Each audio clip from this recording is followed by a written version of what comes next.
Hey everyone, I'm a bit late to the game and I think that you already guessed that this is one of the fastest and most certainly one of the best 16-inch gaming laptops that money can buy you right now.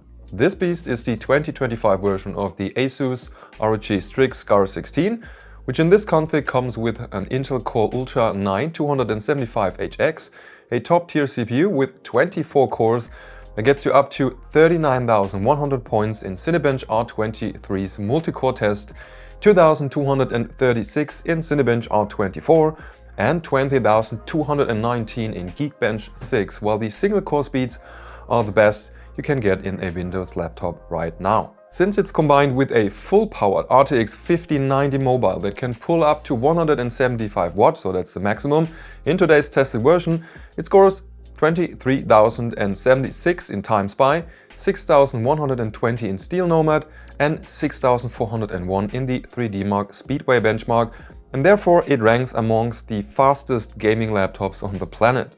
So crazy performance really.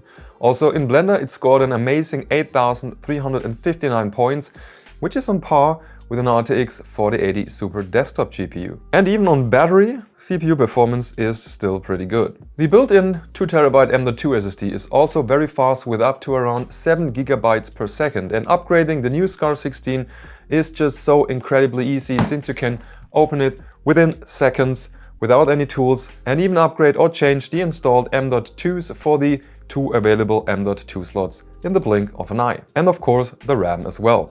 I really want this in like every upcoming gaming laptop, period. And that's just, why didn't anyone do this before? I mean, if I compare this to my MSI Vector 16HX, where you basically need a master's degree in engineering, it's just night and day. This is so good. And while we're talking about the internals, ASUS basically gave the SCAR 16 the best of the best when it comes to the cooling system. Vapor chamber heat pipes and thermal crystal conductor node liquid metal as thermal paste.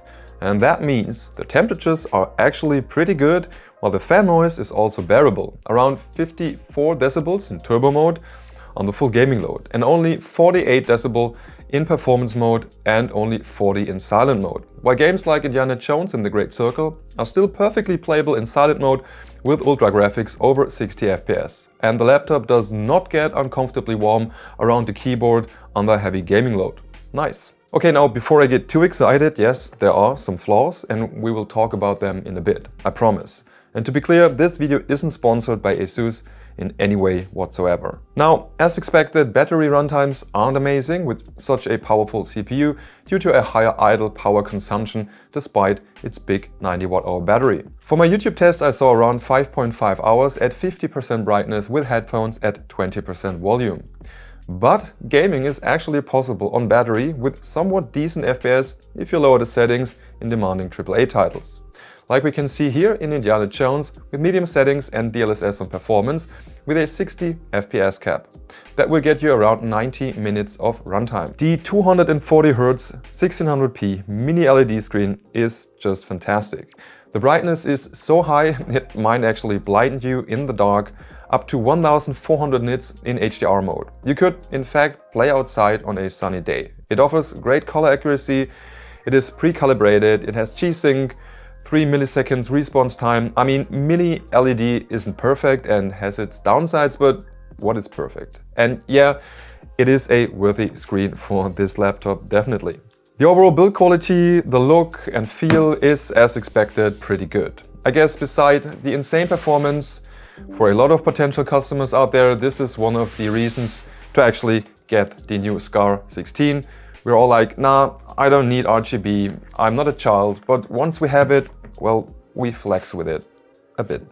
And yeah, you can customize the RGB hell out of this thing with its 360 degrees RGB stripe, the RGB lit keyboard, the RGB logo at the back, and of course, the customizable RGB LED stripe at the back, which is why you'll spend more time at Starbucks now, so somebody can actually see that. But I think I'd turn that off in public though. To be honest, I don't think I'd be bold enough to bring a 5,000 euro laptop to a coffee shop in general. Besides from that, it's quite heavy for a 16-inch gaming laptop at 2.8 kilogram. I mean, it is still portable and all, but you're gonna feel it in your backpack. However, the whole chassis is made out of plastic and there is some flex on the lid if you push it down from the top. Also the screen and the keyboard, which I wished was less than it is, but it's still okay. And after all, it feels valuable overall. Is it okay for the price? I'll leave that up to you. Fingerprints, by the way, are attracted easily though. Both the keyboard and the touchpad are fun to use. I really like them.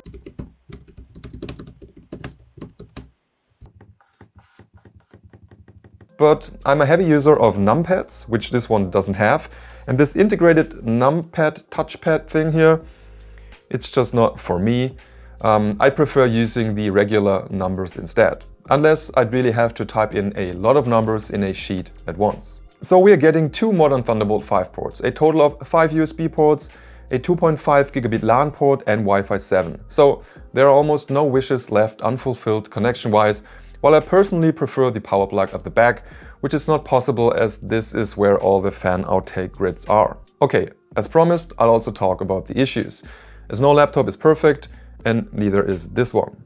If you're familiar with ASUS laptops, I'm sorry to inform you that once more I did have issues with the laptop's sleep mode, either by timeout or when closing the lid on a running system. Sometimes it just won't wake up anymore or it restarts itself. For me personally, that's not a total deal breaker, but I know for some it is. And that's understandable, especially in a machine with this price tag. At the same time, I also had issues with the LED display plus logo RGB at the back of the monitor not working on battery or when plugged in or after sleep mode. Couldn't find out what caused this and I had to restart to fix it. When I'm recording my gameplay footage, I'm using an external capture card on my desktop, and when I didn't boot the laptop with the HDMI cable already connected, I often had flickering issues and the screen turning off and on again every few seconds.